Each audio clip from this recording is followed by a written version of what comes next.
Hi everyone, I'm Brian Ewell, the Master Superintendent of Uplands Golf Club. Today we've had a great day reviewing the golf course as we prepare for our PGA Tour Americas event, and I'm here with Mark Johnson, PGA Tour Agronomist, and Mark comes here and visits the golf course, and we go from tee to green on all 18 holes, and we look at areas of improvement or things that we could do to get our golf course tournament ready. So I thought it'd be nice just for people to hear what's the life like of a PGA Tour agronomist. Mark, how long have you been with the PGA Tour? Be 24 years, Brian, and I think the life of a PGA Tour agronomist, you got to like airports and hotels because that's where I spend most of my time.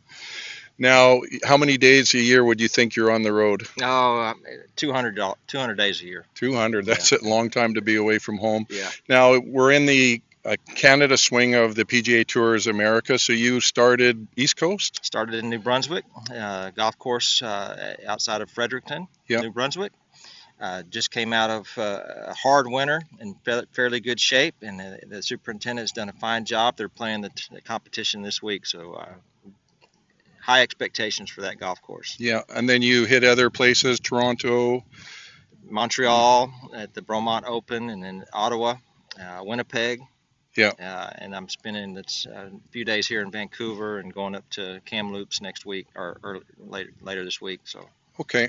Now, with the PGA Tour agronomist, you come to our golf course, and what are you looking for when you're trying to evaluate a golf course? Like, when you're here, what are you looking to do? Well, number one, we play the competition on turf. Yeah. So I'm looking for 100% turf coverage. And if we don't have that, why? What's the challenge with the superintendent's inability to provide turf grass in this particular area? Is it a soil issue? Is it a shade issue? Is it a water issue? What's the challenge there? Mm-hmm. Fortunately, I don't have any of those issues here because you're such a fantastic superintendent and you've been doing this such a long time, have so much history here. So that's the first thing I'm looking for is because if there's an area that's in play that's void of turf, well, that's going to cause a ruling. Okay, ruling's going to slow play.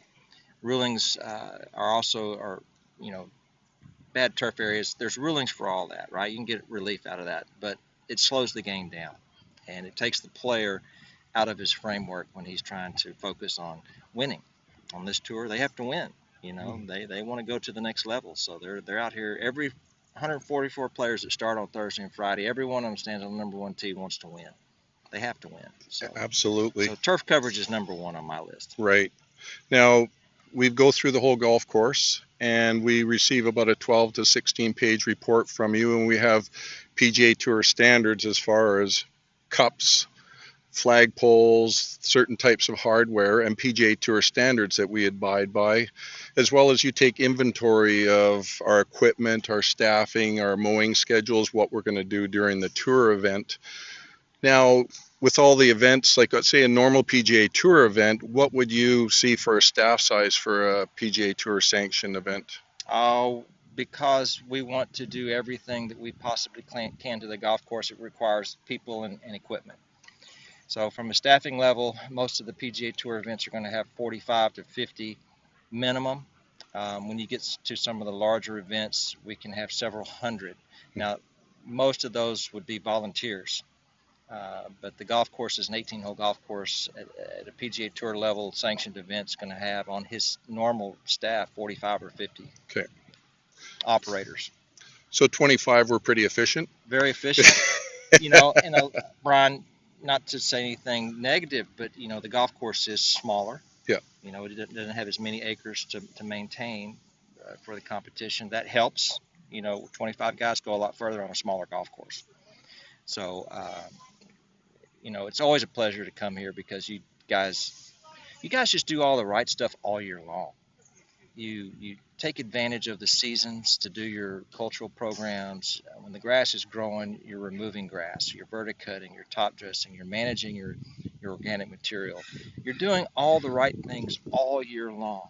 So when it comes to that 1 week out of the year that we're going to host a PGA Tour competition, there's not a whole lot that you have to do extra to get that golf course tournament ready. That's a term we like to use, is the golf course tournament ready. And you're doing this stuff all year long, aerification, managing your moisture, fertilizers, the whole gamut. You do it right all year long, and so come tournament week, you get here a little early, you stay a little late, and the players have a great. But your membership's enjoying it all year long. Now there's those periods of time when you do put a lot of sand out and you are aerifying, and your members have to, get around the aerification holes, but that's short-lived. Yeah. Because the more you do it, the healthier a golf course is, the quicker it recovers, and the members get to benefit it. 51 weeks out of the year. Well said.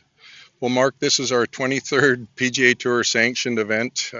In our 23 years, myself and our ground staff have been very privileged to work with many of your staff over the past few decades of just continuing to make our team better and better. And on behalf of my staff and Uplands Golf Club members, I'd like to thank you for all your help, your tips and tricks to make us a better grounds department. But thank you so much. Oh, thank you. Yeah. Always a pleasure. All right. Happy golfing, everyone.